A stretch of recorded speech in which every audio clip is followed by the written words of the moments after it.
Hi, what's going on here? Who are you people?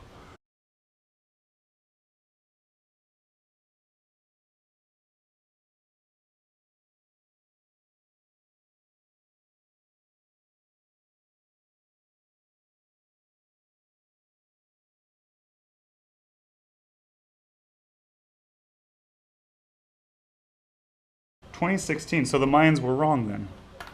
Good to know.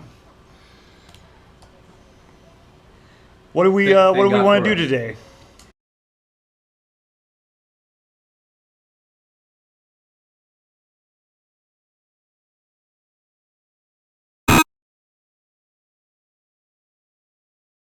Okay. I was born in 1941.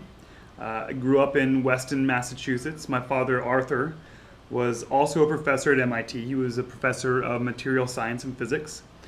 I'm a Virgo, born on the same day as LBJ, Paul Rubens, Pee Wee Herman. And I somehow know that you guys are from VSP, and Don Oakley also has the same birthday. So, and when we're talking about VSP, actually, my uncle Eugene von Hippel, he was a German ophthalmologist.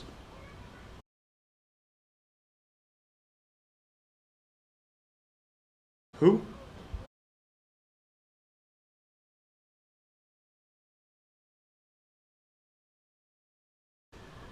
So sticky, yes, yes, yes, yes. Well, I told you last night I started thinking about it um, after I hit my head on a toilet seat. So what happened was sticky information. I started thinking about innovation. So we'll talk about innovation. And I always wanted to be an inventor. And I remember creating new things when I was a child. In fact, you can see I still like to play with Legos and make things out of Legos, just kind of keep myself occupied. I hope you don't mind if I play with some Legos a bit right now. No, Um, Go ahead.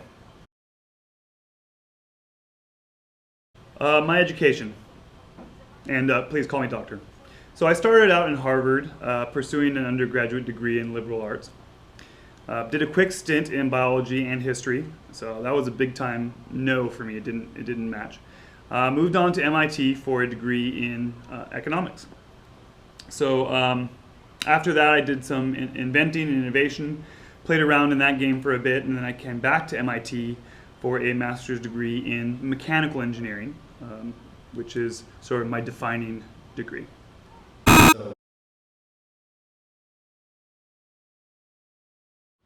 Yeah. You know what I really enjoyed was working at McKinsey and Company. That was a management consultant firm, and they really believed in developing young college grads, hiring young college grads, and I think that was pretty great.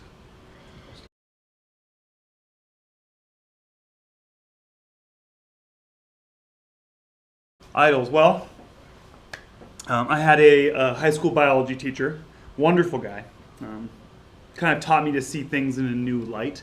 In high school, you're learning a lot of things for the first time, and a really good science teacher can show you a different view of the world. That was great. And Jean Piaget, psychologist and philosopher. Um, so Jean's Jean's area of study was focusing on learning about the stages of children's lives. Did that through observation, and showed me the power of the scientific method and the insights it can give you into the natural world and into people.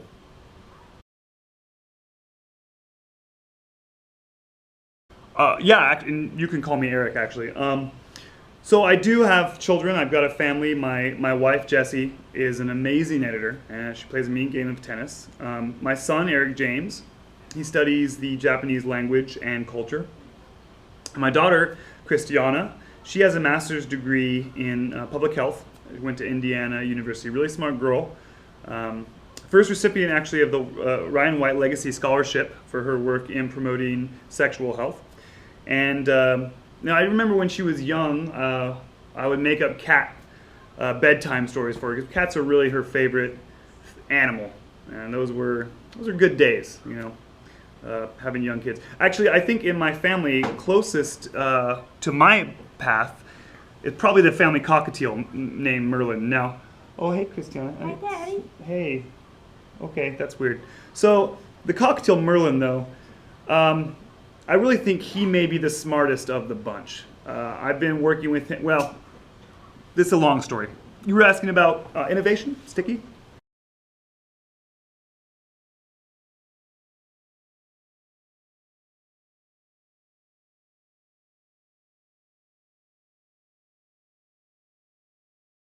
That would be great.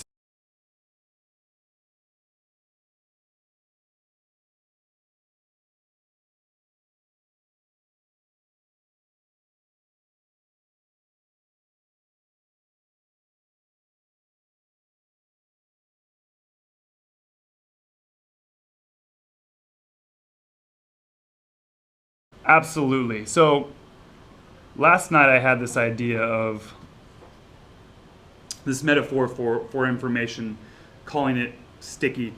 Basically, what the concept of sticky information is, there are certain loci, locations, where information is easy to obtain and difficult to move. For instance, if you have a laboratory and you're doing a lot of experiments in the laboratory, you have physical specimens, you have big databases, and sheets filled with all kinds of information about the experiments you're doing. That information is kind of sticky there because it's difficult to take all of that knowledge and take it to another place where innovation actually needs to happen. Now, the way you evaluate that with the sticky information, and maybe we can get a little bit more into this, is looking at the cost of unsticking the information, and sometimes that's cost prohibitive.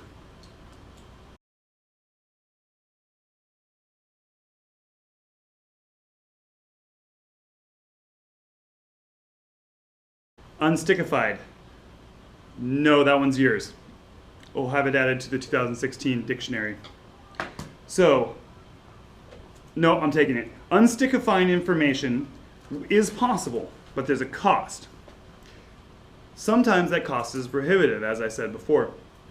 When information is sufficiently sticky, there's a decision that needs to be made. Do we move the information, or do we move the innovation, or do we iterate? So let's say there's a situation where there are two loci of important and very sticky information. Okay, let's say there's the users and there's the lab, and it's very difficult to bring these two together. Engineers in the lab, users, they have this information that's very sticky. So what one might do to innovate is simply to iterate. The first iteration may happen with the users. The second iteration may happen with the engineers of the laboratory. And, oh, hey, Christiana. So what happens is when there's an iteration, it moves back and forth. And maybe there's third and fourth and more iterations even at more locations. But this is one of the ways to solve and to, if not unstick the information, at least to adapt to the fact that it is stuck at different loci.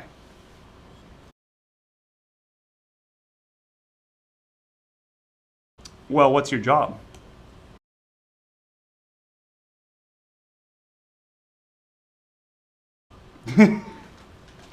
Ah, yes. Well, in a industry like that, innovation is probably key. Maybe one of the biggest advantages you can have. Let me put it like this. Let's say. Playing Legos? Can I play? Yeah, sure. Yeah, take that. Thanks, Daddy. So, if you're in a field that requires a lot of innovation, which it sounds like you definitely are, one thing that you can do is recognize that the information necessary for innovation may not be in the location where you're attempting to undertake the innovation.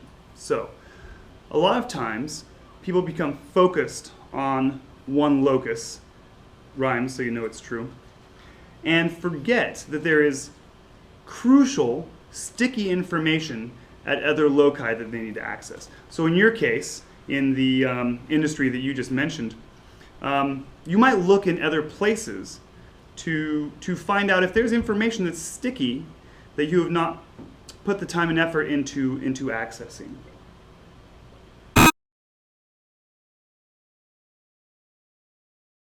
Oh, yeah, absolutely. I think the best way to innovate is really if you don't like something or you need something and you don't have it, make it yourself.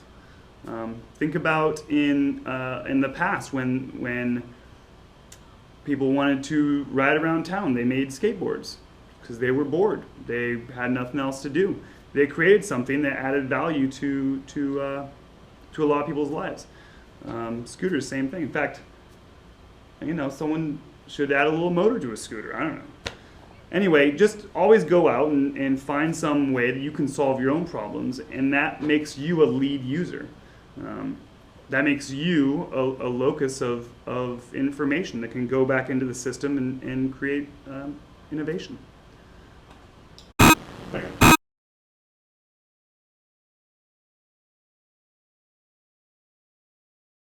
Absolutely. So, who do I know right now? So, Nathan Rosenberg, he's of Stanford University.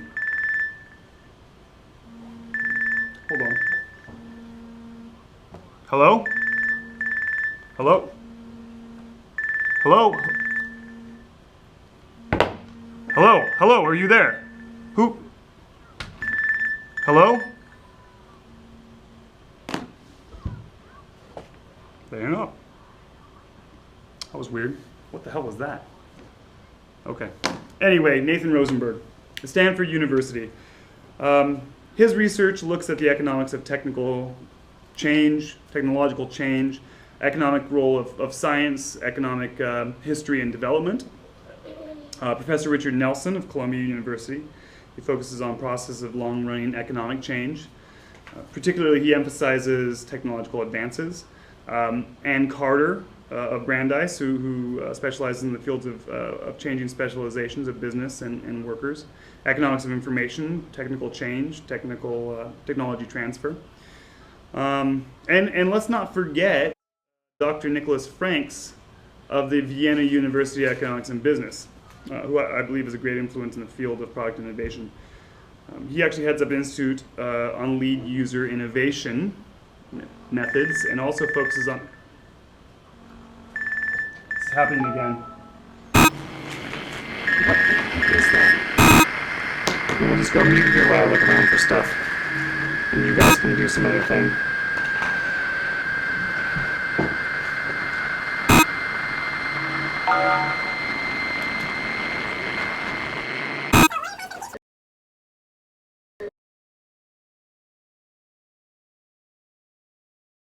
Oh, I'm glad you asked. Well, so first, obviously, I'm going to write up all this stuff I've discovered about sticky information and turn this into a thesis. But I think long term, what I'm going to do is get more invested in the newspaper industry. So get this idea. A phone number that you call and someone reads you the newspaper. I think this is the kind of thing, you invest in that business and you just put it on the side and it really starts to make some good money for you. And you guys can't steal it because you're in 2016. Okay, well then, how about this? I will take all the different currencies of Europe and change them from one to another. Lira into Deutschmarks, into francs, into, whatever else they got over there. Is that good enough?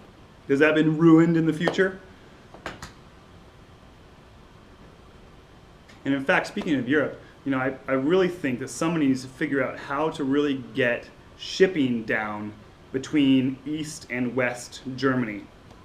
That's the kind of growth business that really you could make something out of.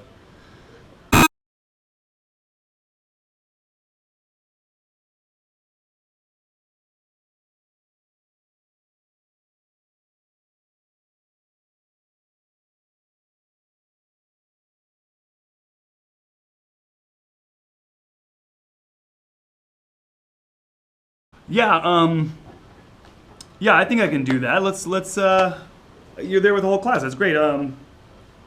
Let's ask some questions. Absolutely.